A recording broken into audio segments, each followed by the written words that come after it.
Hey everyone, and welcome. Every single day, we are surrounded by choices. I mean, think about it. Favorite songs, top movies, the most popular color for a car.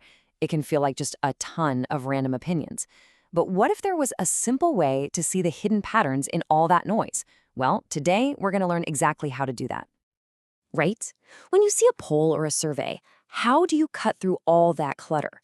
How do we go from this jumble of different opinions to a single, clear answer about what's actually number one? That's the big question we're going to tackle today. And here's the big idea. You don't always need super complex math to make sense of the world. Sometimes the most powerful tool you have is just smart organization. So let's start with the first and, honestly, the simplest way to do this. First up, we're going to learn the fastest, most direct way to spot a crowd favorite.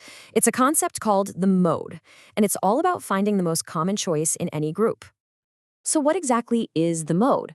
Well, it's basically the winner of a popularity contest. It's simply the value or the category that shows up more than any other. If you're looking for the single most popular option in a set of data, you are looking for the mode. Okay, let's look at a real-world example. Imagine we ask a bunch of students about their backpack colors. This is the list we get back. Right now, it's just a mess of colors, right? It's kind of hard to see any pattern at all. This is exactly the kind of messy, categorical data we want to organize. So, the first step to making sense of this? We just count them up. By creating a simple tally like this, the chaos immediately starts to disappear. A pattern is already starting to form just from a little bit of grouping and counting. And boom! There it is, clear as day. With 3 votes, red is the color that shows up most often. That makes red our mode. See? We've officially found the most popular choice in this group. It's really that simple. But, knowing the winner is only part of the story. What if we want a more detailed picture? What if we want to know how much more popular the winner actually is? Let's move on to our next tool and see how we can get a deeper understanding. And that's where relative frequency comes in. It's just a way of saying the proportion of times a specific choice appears. So instead of just knowing who won, it's like knowing the exact size of each slice of the pie. It tells us what percentage of the total vote each category got. All right, let's try a new survey. This time about favorite snacks at a party. We've got votes for pizza, burgers, cookies, and fruit. And notice that key number at the bottom, the total. We have 100 votes in all, which is going to make the math for our next step super clean. So how do we calculate this? It's actually a pretty simple process. First, you count the votes for one item. Pizza has 30. Then you see the total is 100. You just divide the item's count by the total. So 30 divided by 100. And then you turn that into a percentage. So for pizza, it's 30%. Easy, right?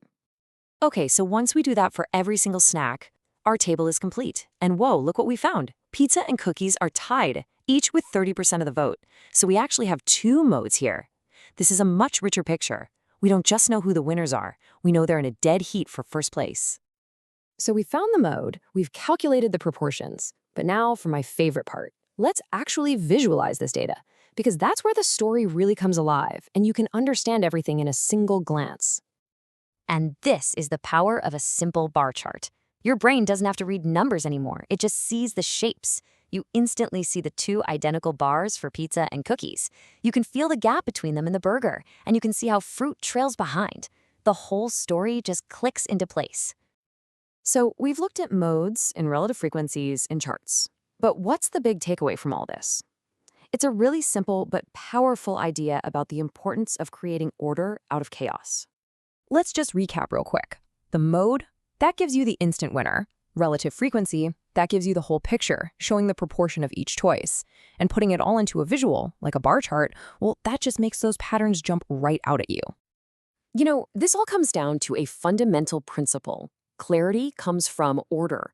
By taking a messy list of data and giving it structure, we're able to pull meaning from the noise.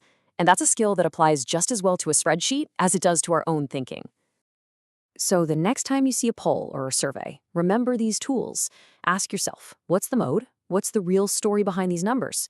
You now have the keys to discover the hidden trends that are all around you. Thanks for joining us.